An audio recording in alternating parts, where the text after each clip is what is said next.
15 ноября в Абхазии были введены веерные отключения. В первые несколько дней население страны 6 часов в сутки испытывало на себе все прелести жизни в доэлектрической эпохе. К счастью, такой режим просуществовал недолго. Практически за 10 дней время отключения сократилось. Сначала на 4 часа, затем на 2. Конечно, если этот график не нарушается авариями на линиях передач или на подстанциях. Нужно сказать, что, к сожалению, такие непредвиденные отключения происходят довольно часто, так как энергетическое хозяйство в республике в большинстве своем изношено и давно требует модернизации. Ответственность за энергетический коллапс возложили на майнеров, представителей полулегального бизнеса по добыче криптовалюты. На текущий момент фактически объем потребления электроэнергии данной категории потребителей варьируется в пределах 100 мегаватт. При том, что фактическая максимально допустимая возможность использования мощностей единого оператора составляет не более 40 мегаватт, и то не в зимний период. На каждом фидере, вот возьмем, к примеру, Вачимчиру, где 33 фидера, да, на каждом из них повышенные нагрузки. Мы пытались своими силами как-то за счет подстанции это все дело регулировать, однако нагрузка превышала допустимую в разы. Это не только крупные потребители, да, а это вот, практически там через дом, в домах, в гаражах, в сараях. Виртуальные деньги, криптовалюта, впервые появились в 2019 году, а уже к 2013-2014 годам их начали использовать во многих странах. Криптовалюта – деньги, которые создаются криптографическим методом и появляются через разгадывание шифра. В современном мире существует уже около 1000 криптовалют, самая популярная из которых – биткоин. Главное отличие криптовалюты в абсолютной независимости от любой финансовой и государственной системы, банковских структур. Она достигается благодаря принципу работы по технологии блокчейн, которая позволяет последовательно криптографировать, то есть шифровать проведенные операции. Пользователи интернета осуществляют товарообмен, который удобнее реализовывать, пользуясь виртуальными деньгами, хранящимися здесь же в интернете, а пересылку осуществляют через анонимную, но полностью открытую систему блокчейна. Самым распространенным способом добычи криптовалюты считается майнинг – решение криптографических задач различной сложности с использованием мощностей оборудования. Таким образом, майнеры, используя вычислительные мощности, поддерживают работоспособность сети. Именно этим и занимаются криптофермы, количество которых во всем мире увеличивается. Это валюта, лишенная многих недостатков классических валют. Например, в биткоине нету инфляции. Он не теряет свою стоимость со временем. В нем есть удобства, которого лишены классические наличные деньги. Вы можете передать любое количество биткоина на любое расстояние, напрямую человеку, без посредников, без контролирующих органов, и так, чтобы об этом никто не узнал. И многие-многие другие вещи, которые формируют экосистему биткоина, дают вам удобство пользования, дают вам беспрецедентную скорость транзакций по сравнению с классической банковской системой, дают вам независимость от тех правил, которые создают для вас в классическом финансовом мире. Добыча криптовалют в Абхазии началась с 2016 года. Стали появляться многочисленные криптофермы. В отсутствие правовых норм, которые регламентировали бы эту деятельность, майнинг привел к бесконтрольному употреблению электроэнергии, спровоцировав значительное увеличение нагрузки на энергосистему, особенно в зимнее время. Стали происходить частые аварии на электросетях, на устранение которых порой требовалось продолжительное время. Отражалось это и на ресурсах предприятия. Черноморэнерго поставил вопрос о регулировании сферы майнинга. В итоге в 2018 году правительство приняло постановление о временных мерах по ограничению потребления электроэнергии отдельными категориями абонентов. Согласно документу, запрещалось осуществление на территории республики деятельности по майнингу криптовалют с использованием мощности Черноморэнерго до устранения условий ограниченности ресурсов электроэнергетической системы республики. Всем руководителям госпредприятий запрещалось предоставлять имущество под криптофермы. Контроль за исполнением постановления возлагался на МВД и СГБ. Вскоре РУП Черноморэнерго сообщил об отключениях от системы электроснабжения около 2 десятков объектов, занимавшихся майнингом. Хотя официальная деятельность майнеров была запрещена, о существовании криптоферм говорили факты ввоза в республику специального оборудования. Начиная с 2016 года и по конец 2019, по данным ГТК, в республику завезли более 21 тысячи единиц оборудования. А за 10 месяцев 2019 2020 года это число увеличилось еще на 43 тысячи. Общее количество ввезенного с 2016 года составляет 64 633 штуки. После вступления в силу запрета о ввозе на таможенном посту ПСО было задержано 2143 единицы этого оборудования. Оно находится там на посту, мы его не пускаем. Рост закупок майнингового оборудования произошел отчасти вследствие отмены запрета на этот вид деятельности, когда 21 сентября 2020 года постановлением Кабмина началась легализация майнинга в Абхазии с тем, чтобы посредством законного регулирования вывести эту деятельность из тени, а майнеров обязать платить налоги. Лица, занимающиеся майнингом, должны приобрести статус предпринимателя, зарегистрировавшись в качестве юрлица или ИП. Для этого они должны встать на учет в налоговом органе, зарегистрироваться в органе статистики и государственных внебюджетных фондах. Также майнеры должны были до 21 ноября подать заявление в Черноморэнерго о присоединении к электросетям и получить технические условия. Согласно постановлению создавался и реестр электроустановок, предназначенных для деятельности по добыче криптовалют. Еще одним постановлением Кабмин ввел специальный тариф на электричество для майнеров. Стоимость киловатта для них составляет как минимум 2 рубля 75 копеек. Каждый предприниматель, прежде чем заниматься криптодеятельностью, должен был получить разрешение на использование мощности и подключение к сетям от Черноморэнерго. Единый оператор принял решение о полной приостановке этого вида деятельности в республике. Выдача технических условий была прекращена, заявки на подключение отклонялись. Таким образом, практически все, кто занимается деятельностью по майнингу криптовалют, нарушители. В Черноморэнерго была создана комиссия по выявлению нелегально подключенных к сетям объектов, а уже 16 ноября руководитель госкомпании Михаил Логуа, обращаясь к сотрудникам предприятия, объявил срок для урегулирования вопроса – 2 недели. Специалисты Черноморэнерго должны были выявить и отключить нелегальных потребителей, тем самым снижая нагрузку на электросети. Всех поголовно актировать. Вам будут переданы списки, если вы ознакомились с приказом, надо его окончательно, УХАС в нормальной форме передать на места. Энергосбыт прошу совместно с Натальей здесь, Шакая, передайте, пожалуйста, на места и в рабочую комиссию при Министерстве экономики передайте списки тех, кто к нам обратился и чьи документы находятся на рассмотрении. Этих людей просто предупреждаем о том, как и договаривались. Сейчас у нас пиковые нагрузки, мы должны от них уйти. Что сейчас они не должны работать, что они должны отключиться. Вторая категория людей, к которым вы сегодня подойдете и с пониманием воспримут всю сложность ситуации, мы готовы, хотя и сроки закончились, в виде исключения рассматривать и принимать и их заявки. Третья категория, которая до сих пор не понимает ситуации и будет игнорировать ваши обращения, их надо актировать, резать, отключать, без права повторного присоединения к сетям, без права вообще занятия этим видом деятельности. Блэкаут в республике вызвал волну недовольства населения. Социальные сети пестрили сообщениями об очередных отключениях, холоде в домах, отсутствии элементарных условий для жизни. Ситуация с майнингом катастрофически отражается на энергосистеме, считает общественный деятель Тенгиз Джопуа. Этот бизнес захватил все энергорезервы, которые были в стране. Майнинг, он возник сам по себе, получив удобную, благоприятную нишу, просто проник в страну. Надо было, мне кажется, более активно действовать руководству страны несколько лет назад, когда еще только-только появились зачатки. Но никто этого, никаких активных действий не предпринял. В конечном итоге мы имеем то, что мы имеем. Сейчас, в текущей ситуации, я думаю, что мое личное мнение, что единственное решение проблемы – это абсолютно полный запрет. Запрет, а потом уже, как только ситуация стабилизируется в энергосистеме, потом уже можно предпринять какие-то шаги. Думать уже, по крайней мере, это где-то через года 4-5 можно уже рассматривать возможность, стоит этим заниматься или не стоит. Но в данный момент мы должны выходить из ситуации только путем запрета. Тем не менее, как считают Джопуа, доля ответственности за кризис лежит и на населении, которое все еще плохо платит за электричество даже по тарифу в 40 копеек.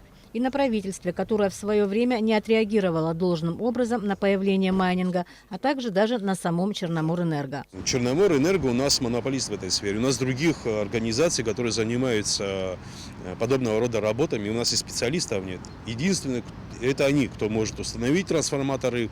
Единственное, кто они, в конце концов, для того, чтобы поставить трансформаторы, необходимо подключиться к линиям, высоким линиям ЛЭП передач. Для этого необходимо отключать рубильники. Питание районов нужно отключать. Это только могут они. Правительство должно было предпринять меры. Парламент, в конце концов, должен был как-то реагировать. Ну, никому это не было интересно, потому что все были вовлечены в процесс освоения этого рынка. Все были заинтересованы. Видимо, поэтому. Потому что других причин нет. Майнинг как бизнес изначально формировался в Абхазии иностранными гражданами. Как отмечает Джопо, это были граждане Казахстана, Беларуси, России, которые имели определенные финансовые возможности. В Абхазии же на тот период, а это лет 5-6 назад, еще не были особо информированы об этой сфере деятельности. Эти люди именно завозили, искали здесь местных, которые сперва так, условно говоря, крышевали этот бизнес, контролировали работу этого оборудования, а потом постепенно это уже начало просачиваться к местному населению.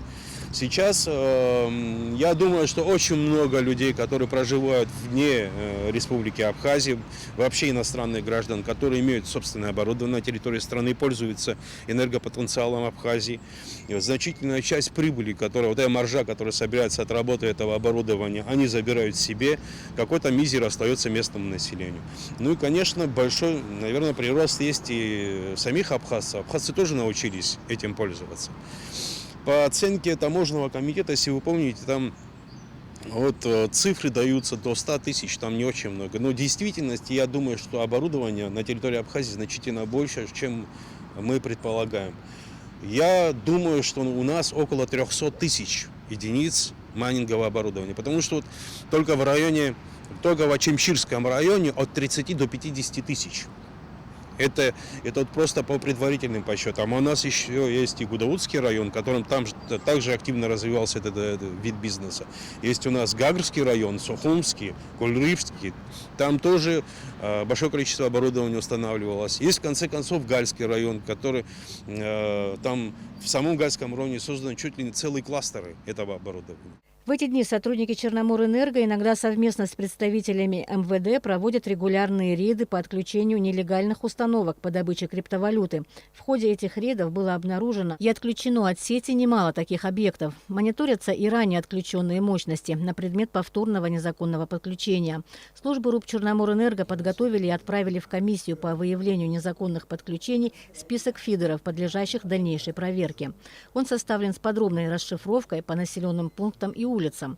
Ежедневно Черноморэнерго на своей странице в Фейсбуке приводит данные об отключениях. К примеру, за период с 16 по 23 ноября по всем районам республики было отключено мощностей примерно на 46 с лишним мегаватт. Ситуация с незаконными подключениями отслеживается службой распределительных сетей РУП Черноморэнерго. Как происходит фиксирование нарушения, а также производят отключение мощностей, мы смогли понаблюдать в Гульрипском районе. У нас в Гульрипском районе 4 основных подстанции. Вот мы видим здесь, значит, подстанция Дранда, вот все его нагрузки, подстанция Агудзера, все его, нашей федера, все нагрузки, подстанция Варча, это в районе Аристонкина, это находится все нагрузки, и подстанция Сухум 220, это в Мерхиуле находится. И мы вот записываем, каждый день я вот записываю показания наших федеров, то есть нагрузки наших федеров, и сравниваю на второй день, увеличилось, уменьшилось. Если увеличился, значит, кто-то там сел, и мы это проверяем, значит, майнер кто-то включил. Но незначительное увеличение, это уже бывает от холода, там еще от напряжения зависит. Вот. Кого мы на сегодняшний день отключили, я вот сегодня уже выбирал, никто из них не включился, все держится нормально. Свое слово ребята все сдержали. Эту программу в помощь энергетикам предоставили недавно. Красным цветом здесь обозначены предельные нагрузки. 165 ампер. Это значит о том, что этот фидер уже перегружен. Это вот центр Дранды.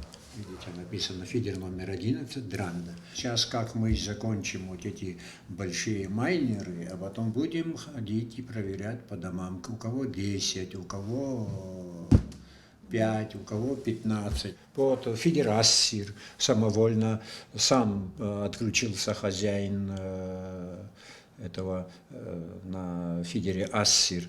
Было 100 ампер, а сейчас, видите, 15 ампер. Вот есть толк.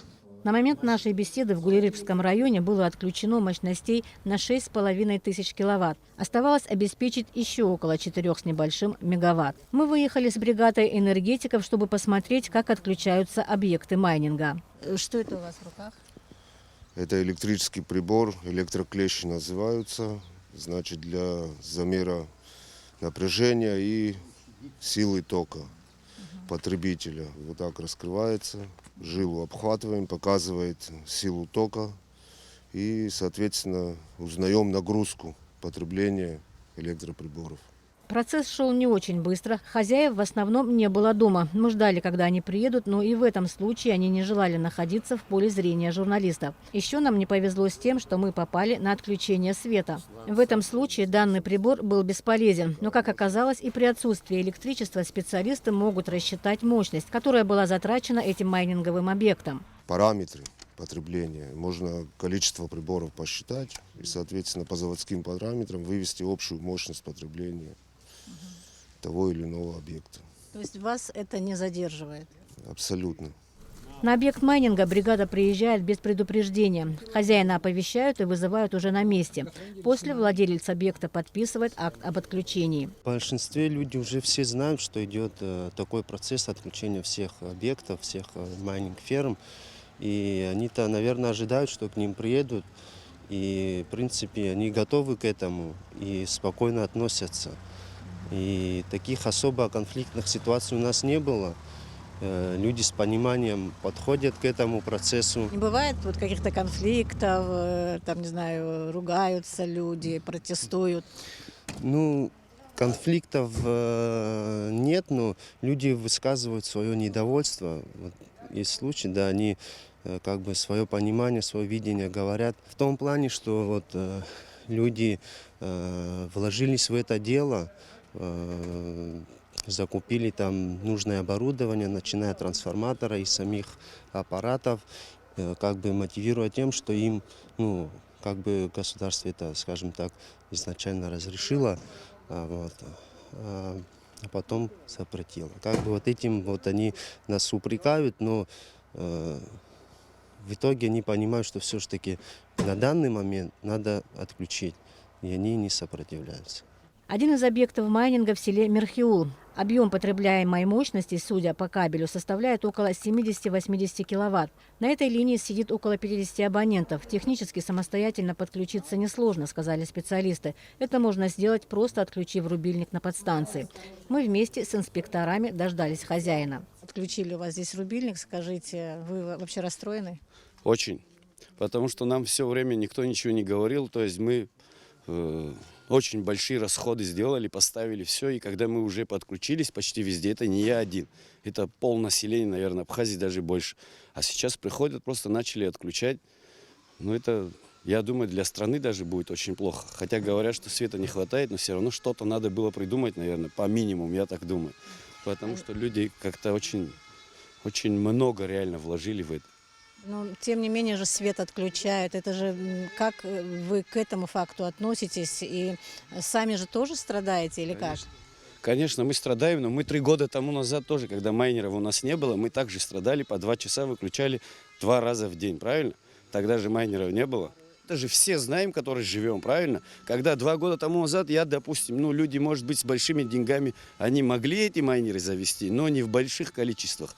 Правильно, очень мало тогда было, оно не мешало, но все равно выключали свет. Да я себя с детства помню, что по 2 часа каждый день, в день 2 раза выключали. Это не 3 года тому назад, мы так выросли в этом. Сегодня просто это зацепилось на майнеры и просто так сделали, и все. Вы так считаете? Я уверен в этом. Ну, нагрузки говорят об обратном. Ну, нагрузки говорят об обратном, да, потому что провода у нас старые, реально по 70 лет им.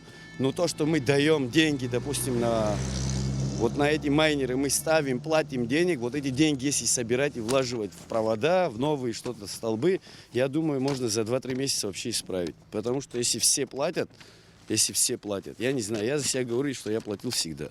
Если все платят, то вообще, я думаю, у них особо проблем не будет это все изменить. У вас счетчик стоял? Да, стоит счетчик. У вас тариф тоже 40 копеек? Нет, 80 копеек. Если ИП, то 80 копеек. Еще такой вопрос. Когда вы подключались, вас официально подключали? Подключился сперва нет, но потом все официально. Да, вот так. Что вы сейчас будете делать, вот ваши ближайшие шаги после того, как вас отключили сейчас? Сейчас не я один, мы так многие просто совещаемся и думаем, что будем делать. И еще в сторону тоже смотрим вообще, что вообще народ тоже говорит. То есть мы с народом. Если народ решит, то мы первые с ними. Пытаетесь получить разрешение по, легализовать вот этот свой бизнес, свою деятельность? Что вы для этого сделали и получили ли вы уже ответ? Нет, мы как раз ждали ответ, сделали техусловия, все ждали ответ, но нам сейчас сказали, пока ничего, что не могут сделать, потому что в стране прям как будто бы хаос со светом, и вот ждем, не знаю, до мая или до какого месяца ждать, но все вместе будем ждать. Я думаю, по закону будем ждать, а так что будет, посмотрим.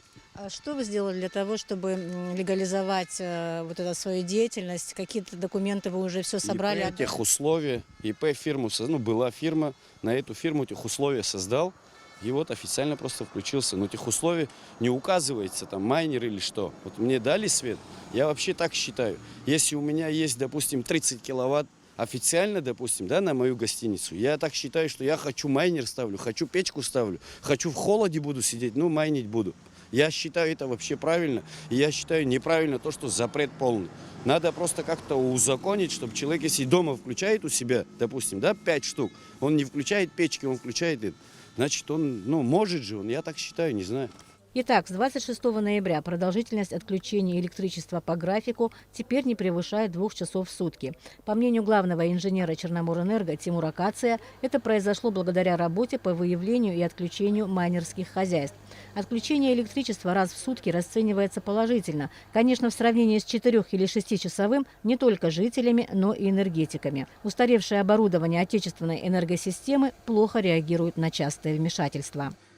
3-4 раза в день вот такой выключатель отключать, это 6 раз, понимаете? С 70-го года, 74-го года этот выключатель, он давно свою исчерпал. Но когда ты его мало эксплуатируешь, в смысле вот делаешь операции, он еще проработал бы, не знаю, а вот за последнее время настолько мы его посадили, Внутри взрыв был, все ночью пришли, поменяли, вообще все масло вылили. Вот в одном баке 9 тонн масла, вот это все слили, все потроха внутри поменяли, собрали. Но таких запчастей нет. Из того, что собрали, тоже не из нового. Потом замеры идут. Замеры тоже на грани были. Рискнули, включили, что делать, людям свет надо давать. Вот в обед опять, так скажем, накрылся. Это подстанция Дранда.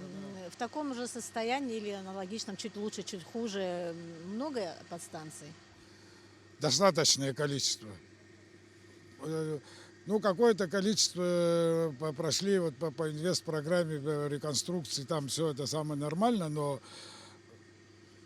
в основном большее количество полностью и по мощности, и вообще по состоянию вот этого оборудования 50-х, 60-х, 70-х годов, которые износили себя полностью, давно уже.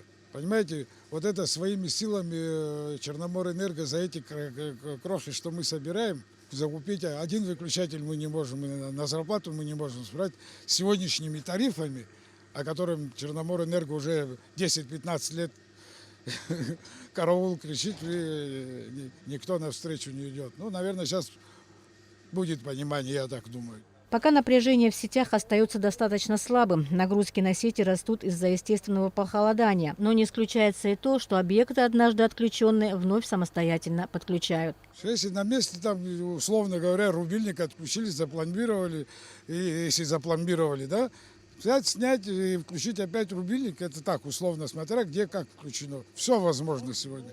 И специалисты не обязательно, вот все на Черноморэнерго валят, но не обязательно сейчас все специалисты, поверьте мне. Это если к высокой стороне подключается, без Черноморэнерго, без отключения нет. А если уже трансформатор там стоит и по низкой стороне подключается, ну, элементарно.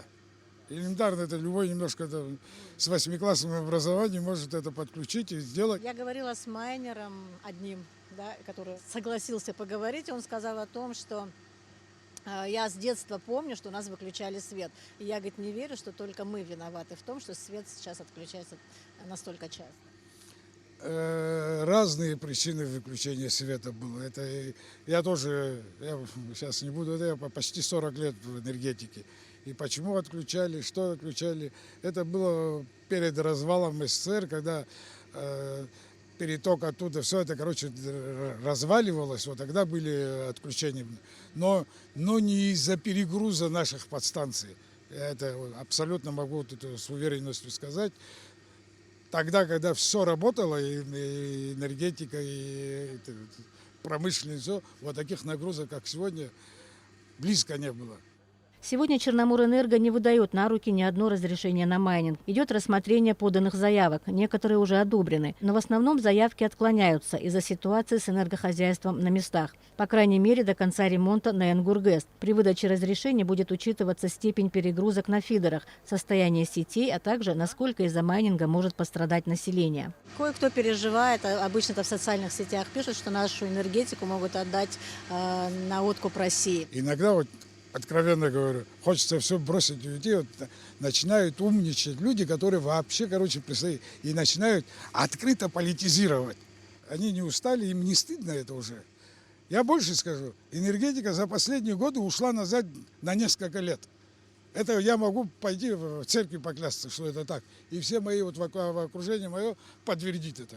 Другое дело, что когда вот еще 10 лет, или там я уже не помню сколько лет, когда поднялся вопрос о тарифах, к сегодняшнему дню, это уже бы, понемножку добавляли, по чуть-чуть, незаметно, и тогда это политизировали, и вот пришли к тому, что мы пришли. Без помощи, скорее всего, какие-то инвестиции должны быть, какие-то это не значит, что мы должны это продать или отдать, это пускай не думают. Россия во многих областях нам помогает, и что теперь? Они знают нашу ситуацию, надеюсь, помогут. Для реорганизации отечественной энергетики необходимы большие вложения. Сейчас идет взаимодействие по решению этого вопроса с Российской Федерацией. По подсчетам российских специалистов, которые приезжали с проверкой состояния объектов энергетики в Абхазии в августе этого года, необходимо более 4 миллиардов рублей для простого поддержания отрасли, не говоря уже об ее развитии. Деятельность по отключению объектов майнинга будет продолжаться. Пройдет и повторная их проверка. Посредством этих мер можно будет вернуть потребителям еще часть потерянной электроэнергии. Однако, по словам руководителя РУП Черноморэнерго Михаила Логуа, никаких материальных запасов у предприятия нет. Уровень собираемости оплаты за электроэнергию с физических лиц около 30% от общего числа. И это лишь одна из причин нынешнего состояния энергетики. Есть и другие, которые множеством причин сливаются в одно большое следствие и оставляют всю отрасль под напряжением.